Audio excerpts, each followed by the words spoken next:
ಕರಾವಳಿಯಲ್ಲಿ ತೀವ್ರ ಸಂಚಲನ ಸೃಷ್ಟಿಸಿದ್ದ ಶ್ರೀಮತಿ ಶೆಟ್ಟಿ ಕೊಲೆ ಪ್ರಕರಣದ ಪ್ರಮುಖ ಆರೋಪಿಗಳಿಗೆ ಮಂಗಳೂರಿನ 1ನೇ ಹೆಚ್ಚುವರಿ ಜಿಲ್ಲಾ ಮತ್ತು ಸತ್ರ ನ್ಯಾಯಾಲಯ ಜೀವಾವಧಿ ಶಿಕ್ಷೆಯನ್ನು ನೀಡಿದೆ.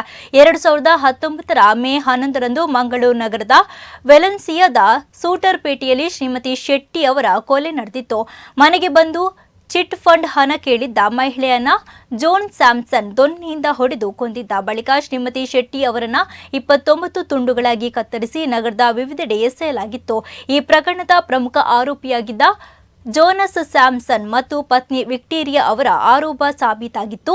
ಇದೀಗ ಆರೋಪಿ ಪತ್ನಿಗೆ ನ್ಯಾಯಾಧೀಶ ಮಲ್ಲಿಕಾರ್ಜುನ ಸ್ವಾಮಿ ಜೀವಾವಧಿ ಶಿಕ್ಷೆ ಮತ್ತು 25,000 ರೂಪಾಯಿ ದಂಡವನ್ನು ವಿಧಿಸಿದ್ದಾರೆ.